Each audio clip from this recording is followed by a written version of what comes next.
Welcome to Executive Encore. Women face a crossroads as they approach or turn 60. They can choose to remain professionally active or withdraw from the workforce. They can choose leisure or recreation, or they can choose to give back through community involvement or advocacy. There are so many choices, more now than ever. Are you wondering how to invest your professional skills and experience in a fulfilling role as you remain professionally active? For women entrepreneurs and executives, the power of resetting the table in our next chapter can be especially fulfilling. Today, my guest is Kim Neeson, an award-winning entrepreneur who invested decades in building a business in the legal services industry. She sold that business in 2019. Kim has lived a life as a successful entrepreneur, a mother, and a business leader. While she made it look very easy for the rest of it, it's anything but. Now, with combined wisdom, experience, and powerful coaching, Kim's goal is to help others through their challenges and emerge stronger, focused, and energized for their next chapter. Kim joins Executive Encore today to share her insights as she made big changes to create her best life. Hello, Kim. How are you? I am great. How are you? Thanks for having me. Oh, it's my pleasure. Always love to have women who are going through the experience and also sharing it with others. So you left an industry in which you invested 40 years of your life. How did you prepare for a big change like this? I thought about probably when I was in my late 40s, early 50s, how long did I want to do this for? Mm. And I kind of had a magic number in my head, which was 60. And so I began to think about, well, what would that look like? I had no idea if someone would want to buy my business. I couldn't just leave it on the table. So, I sort of developed a plan A and a plan B. And as plan A, which was to sell the business, became more and more looking like a reality, I started thinking about, well, then what? And that got answered by through the acquisition of asking me to stay on and to help the acquiring company build a national court reporting presence.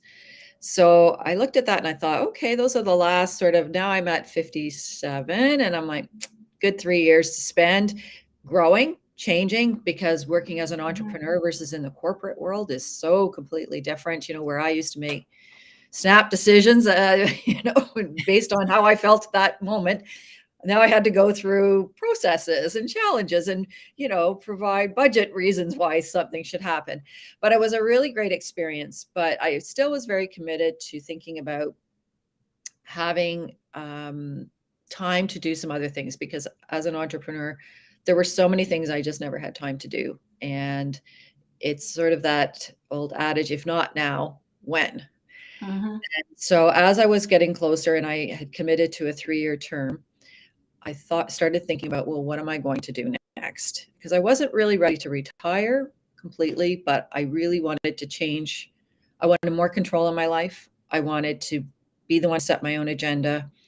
I wanted to be able to use what I had learned, but not necessarily in the same industry and in the same way. And I also wanted to find, those bucket list items that I wanted to try to see, did I really want to do them or not? So one of the things I did, and the pandemic really was, this was a gift of the pandemic. It allowed me to take coaching course certification. I always felt I'd been coaching people my whole life, because with employees and we had a lot of subcontractors that worked with us, and we're primarily a women-run profession.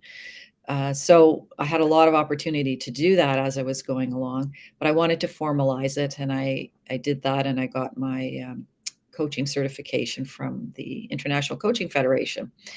And so I was like, okay, so my next thing is going to be coaching and consulting and helping other people achieve what I've been able to achieve. And I had a million bumps along the road, and I had been sued. I had a 5-day court trial, which we won. I had very, very early on a partnership that went south, that did not end well. I had divorce, I had 2 kids, I had lots of stuff going on, financial ups and downs and all the rest of it. So, but, how do you get through that?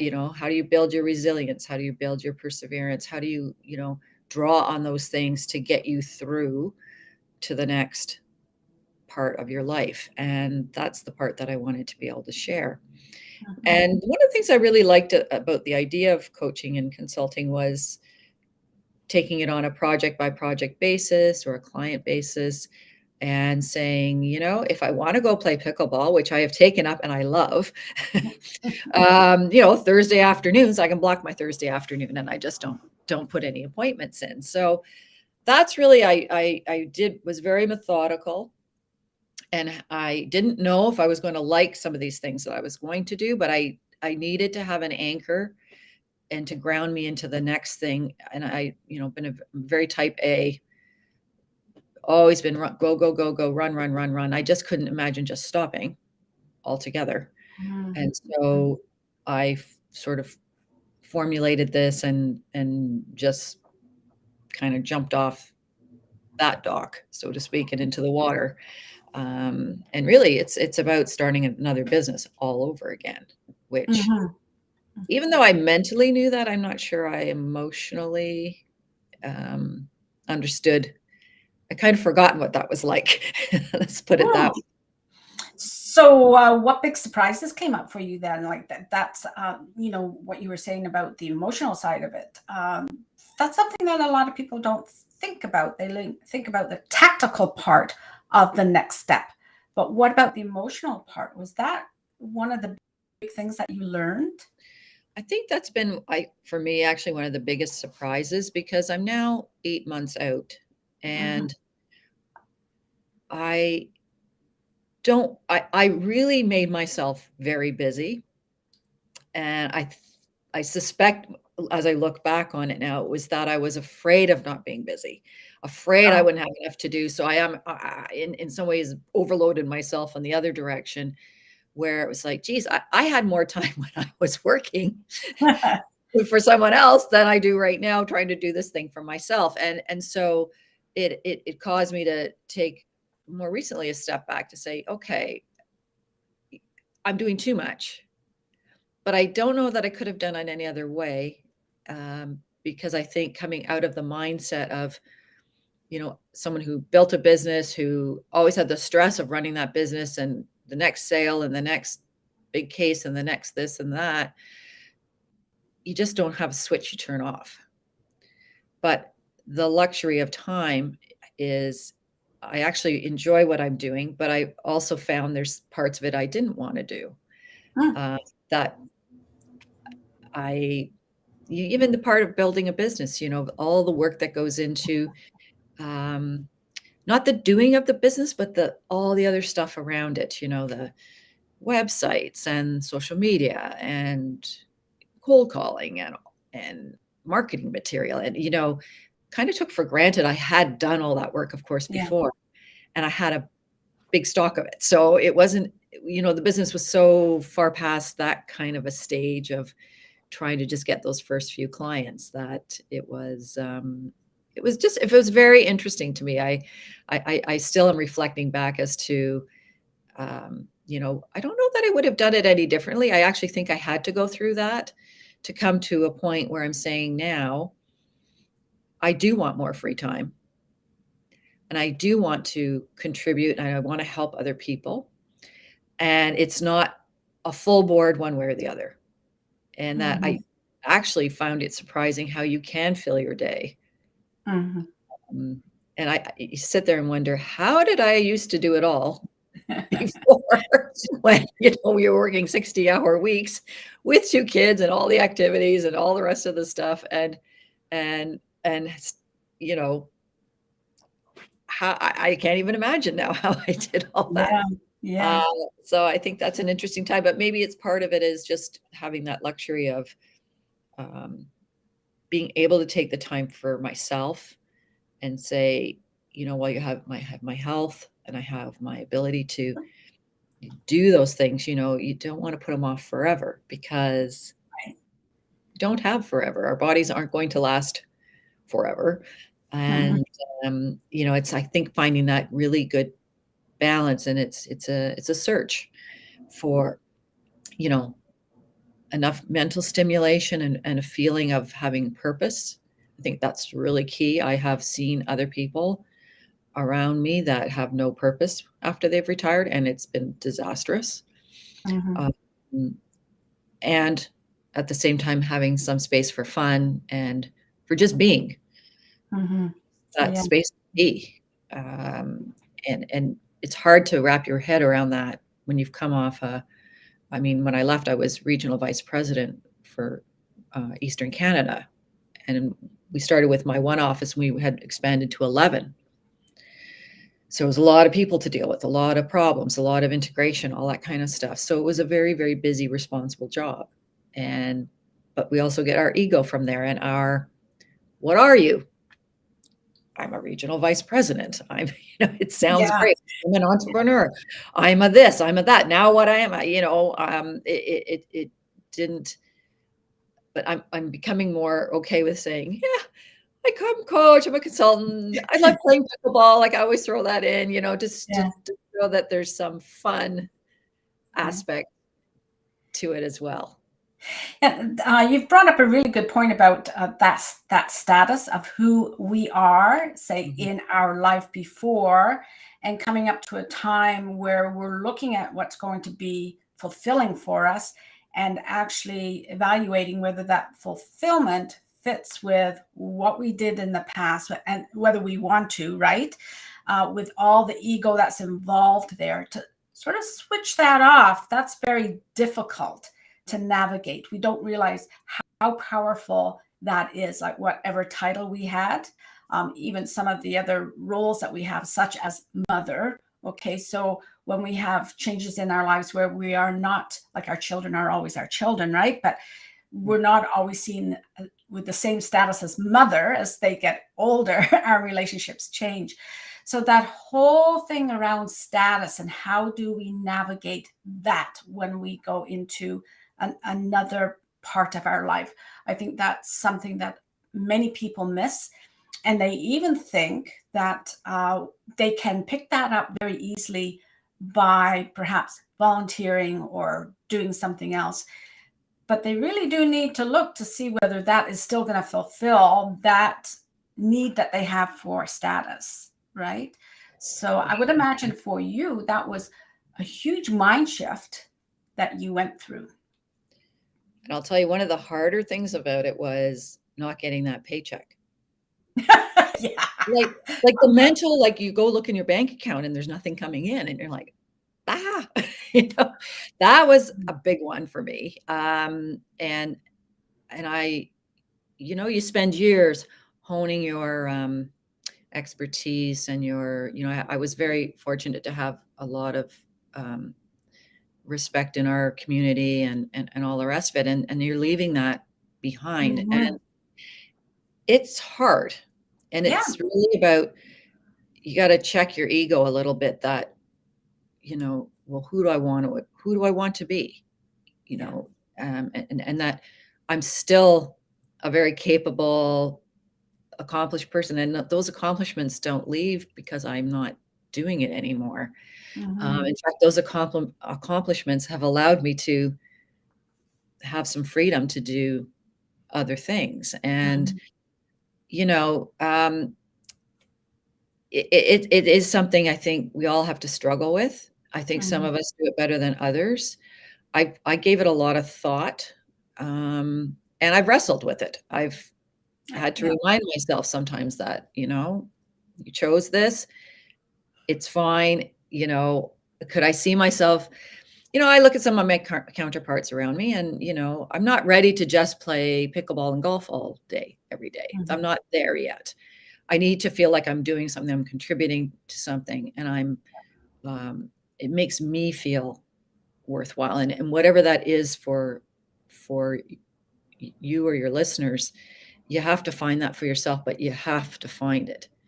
And if one thing doesn't work, and I think, as you're stepping out, it's good to have something to sort of I was going to say cling to, but I don't really mean it like that, but something that you're planning on trying at least. It gives you a start. Yeah. And then you just got to keep trying things and be open to trying things and not liking them, trying things and failing at them. And that's another part where we tend to, we've made it in our profession. We don't fail. We are successful. And now we're asking ourselves to do things that are not necessarily in our wheelhouse, but the growth and the excitement and the expansion of yourself as a person has to have a value. It has to be something you treasure. Because I could have kept going in my sleep, doing what I was doing and solving problems and putting out fires, and it was an important thing to do, but it was time for someone else to take that over, and time for me I wanted to grow. And I think as long as you're growing and you're like a tree, if you don't get the rain and there's a time to shed those leaves and limbs and things like that, and then there's a time for regrowth. And I think when you stop that, that's when the problems really do start to set in. So whatever your passions are, like, at least have some idea of some things you want to do. Start a list. You may not, who knows, in 6 months or 6 years, whether you'll be even doing any of it, but it'll change. Yeah, it gave you that place to start. And whether it's volunteering or, I know some of my friends have just gone into some fun retail stuff just because they like the clothes or like the whatever, and they get a discount and they yeah. They're like, yeah, I got all my outfits at 50% off. I'm good, So, hey, like, that's great. And you're talking to people and you're getting out there and you're, not in your own cocoon and sitting watching Netflix for hours on end and not, interacting. And I think getting out in the world, especially after we've come through the pandemic and everything, we should cherish that even more. Taking that walk or whatever it is. You've given an opportunity for quite a few takeaways here. So I would love to ask our audience to comment on what the takeaways are. Two particular ones for me. You spoke about the dollar value. Like, we always had that dollar value to tell us what we were worth. Okay. Yeah. So now we may not have that paycheck coming in on a regular basis. Even if we go into entrepreneurship, it might not be a paycheck every couple of weeks. It doesn't work that way in entrepreneurship necessarily. And the other one was about the willingness to, like, after having a career where you have success after success after success, we get used to that success. So going into this other phase, we need to have a switch in our mindset of being welcoming failure, like you were saying, trying pickleball and finding out that it works for you or it doesn't work for you, or trying something else, and having a good array of things for you to try. Because if it's only going to be golf, and golf is great, but it's going to come to a point where you're not going to get the same satisfaction out of your golf game. So you do have to have other things available to you, right? And it's the same even with your work, like being willing to try something in marketing and it doesn't work. Let's try something else. So it's that mindset of being willing to embrace the things that do not work the way we expect. Because the other thing is too, we have big expectations, right? And if they don't come to fruition, we have disappointment and we go into despair, which we don't want to go that way. Yeah, for sure. Yeah. And the other thing I noticed was so much of your social circle, to a large extent, is your workmates, and when you leave that, at first you're still chatting and all that, but there's this thing that happens, and it's not that it's a bad thing, but they're busy working. You're getting more and more out of the loop. And you still enjoy the gossip or whatever, but eventually, like, there's turnover, and now you don't know some of these people they're talking about. So the other thing I was really keen on was finding ways I was going to start building new communities. And, I've spoken of pickleball a couple times, but, it's great because I joined a league, and I've joined a couple different avenues where I can meet people in my community who Mm-hmm. I would never have had the time to meet otherwise. And just starting that process too. And if even if you're getting ready for making that pivotal change, sometimes joining something, even though you're not going to be able to do it very often, whether it's a club or some kind of activity, but it's got your foot in the door, and a few people, it's even a good start to, Mm-hmm. at least it's not completely brand new. You've Yeah. started this little transition. It's like, I have a friend who joined a club in Toronto, and we were talking about it. She said, I don't know. I'm not going to use it that much. It's probably not worth it. But I said, you know what? But you can, even if you can build a couple of relationships, by Mm-hmm. the time you're really in the position to really use it, because you have more time, Mm-hmm. it's not going to be like starting from scratch. You're Yeah. already a little bit down that path. So make it a little bit easier for yourself, that not Yeah. everything has to be new. Mm-hmm. That's good. So a sense of belonging, like trying out different groups where you can, find one or two people, at least you feel comfortable meeting. It's not a complete strange environment for you, which I think is a great piece of advice. I think that's really good, especially coming out of the pandemic. Like there's some of us that are still being careful about face to face, but just those little small steps, as they say, just getting out with people that you feel safe with, and building more. Because I know during the pandemic, a lot of our networking changed in such a drastic way that it was very easy to lose some of the connections. So, and that's very important if we're trying to continue a business at this stage as well. For Mhm. sure. For So sure. you have mentioned pickleball, and I know it's actually it's marketed as a game for all generations, right? So, Absolutely. uh, is there anything else other than pickleball that is really lighting your fire these days that provides fulfillment? Um, a little more time to, do some yoga. I'm lucky I've got a property north of the city, so I spend a lot of time up there walking the trails. I've got a Portuguese water dog, so Oh, he's in lovely. seventh heaven, and I'm going to be looking into pottery. I think that's my new thing I want to try, and so Mhm, that's sort of one of my next things, is to look into picking up a course somewhere. And mhm, I'm enjoying having the time to do a little more experimental cooking. I've got a beautiful kitchen, and now I've got the time. So mhm. just having fun doing stuff like that. And I've been growing a garden in the summer. So just, some of them aren't big things.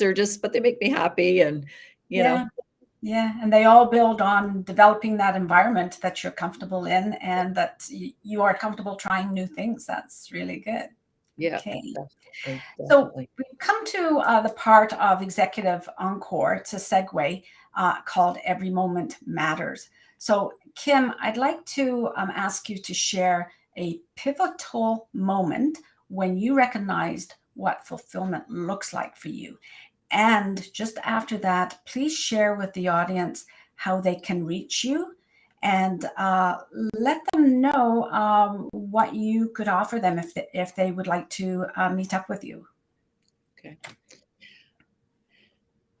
So many pivotal moments. I think it was coming to a realization that, you know, so trite to say life is short. When I think that I'm now 60, I think, where did all that time go in some Mhm, ways? And really, what do I want to do in my life? And I don't just want it, when people come to my graveside saying, well, she was a great worker. Like, yes, that's great. I'm proud of that. But I hope there's a whole bunch of other things too, that, having mhm, time for um, self growth, for I think as women in particular, if you're, whether you're looking after your children in your life, your business, your people who work for you, your parents, your family, all that, where's the time for you? And I think not being guilty about that and saying, I actually have worked really hard. I deserve to have a time in my life where I make me the priority. And it's not to the exclusion of everybody else, but that my needs have to come first at some point, to look after myself, to give myself the best life I can, and to make sure that the things I wanted to do don't pass me by. Or, and I've seen it where some people have waited too long and their bodies have given out. Yeah. Mine's still there, but the bodies aren't. And so just that I'm worth the gift of living a life that I've worked really, really hard. And so I really want to just be able to um, find the joy and the love and be able to share that. And I hope that I can help other people, because life's hard. There's lots of struggles. And when you're running your own business or in any kind of leadership position, there's a lot of pressures. And I think as women, we experience them in a unique way from men.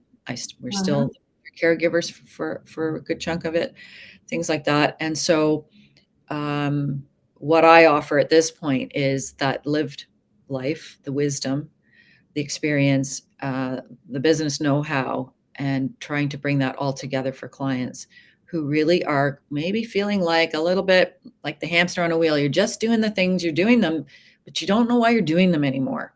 And maybe these are things you thought about doing when you're 40, but now in your 50s or heading, later in life, why are you still doing them? They may not be serving you the way that they did at one time. And we just get too busy and don't stop and think about those things. So I think that's one of my key gifts, I guess, is to really help women realize their potential and where they want to go. Where do you want to be next? And you can't always snap your fingers and make it happen. Sometimes you have to plan it. But if you don't start now, when is it ever going to happen? And so much of our life is just not by accident. We've got to really take the time and deserve to create that next chapter. That's really where we're the star. And we have lots of supporting players around us, but we could be the star and shine. And so that's really where one of the features of my coaching and consulting practice, I kind of bring both of those things together.